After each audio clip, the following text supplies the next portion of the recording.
Hey guys, welcome back to Contest Prep University. I'm Joe Klemczewski with Adam Atkinson, episode 4 of Metabolic Management into your contest prep season.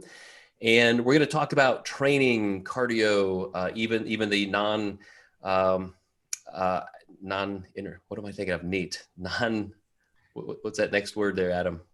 Non-exercise. Non-exercise. Why couldn't I think of that? It's my COVID brain. I kept thinking of energy. It's not non-energy.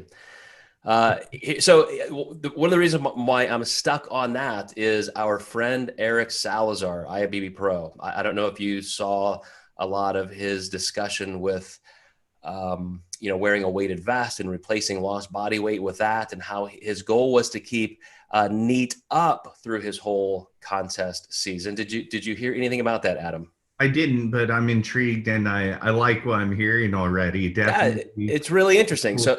So he worked with Dr. James Krieger, as a coach, and he kind of sprung this on James and said, "Hey, I want to give this a try. It kind of makes sense to me that if I lose 5 pounds, I want to replace 5 pounds with a weight vest.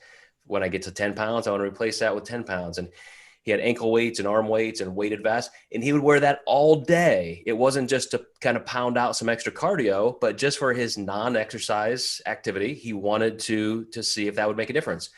Now, it's one case study, but he was able to keep his food intake at the same level he started. So he never reduced calories. He just kept trying to increase NEAT through the day by just adding that extra body weight that he was replacing. Now, the caveat to me is that you're still in a calorie deficit.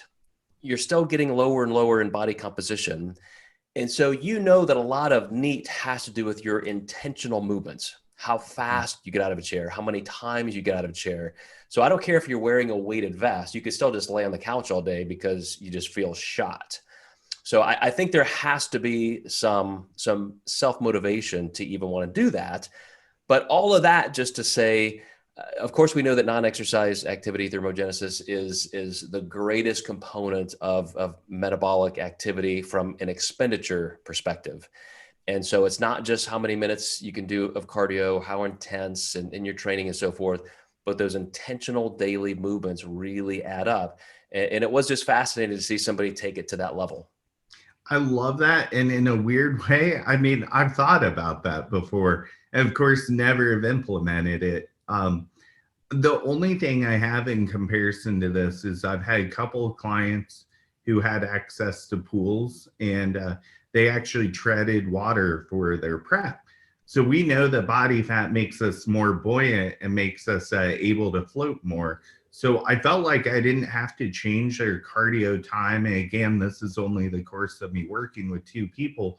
But as they lost body fat, they had to swim harder to keep their head above water when they were treading. So kind of a similar concept. So the energy expenditure was definitely just as much as they lost body fat. So one of the ways I account for this with clients is the fact that, again, I just know that NEAT throughout the day and even expenditure of energy in training, because intensity sometimes goes down inadvertently. Sometimes it is, as Eric Salazar discussed, it's just because of your lost body mass. You're not burning as many calories.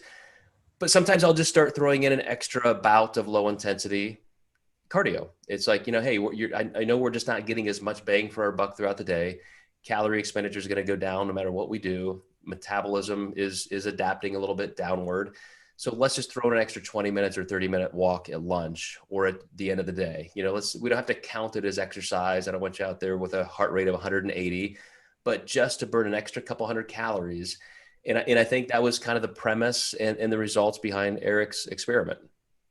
It's great because it's really low stress activity. You're going to recover from it well. And yeah, what a beautiful experiment. I'm really curious to look at this a little closer. Mm-hmm. And I do think, like I said, you can still account for that in terms of your motivation.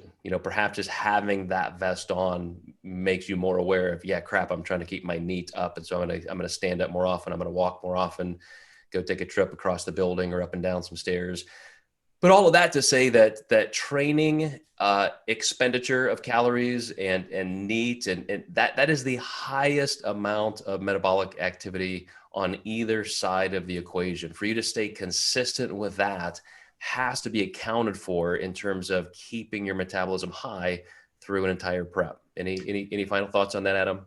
The only thing I would say is the one downfall of this, you would absolutely want to count your steps, because that's the primary driver for your weight loss. So I would probably wear a step counter if I were, if anyone watching this is interested in doing this themselves, or like I might even try it with some of my clients if they want.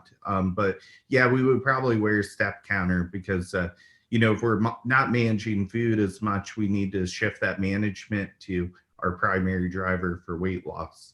And it certainly does add another nice layer of objectivity if you're actually measuring those steps and some activity at that level.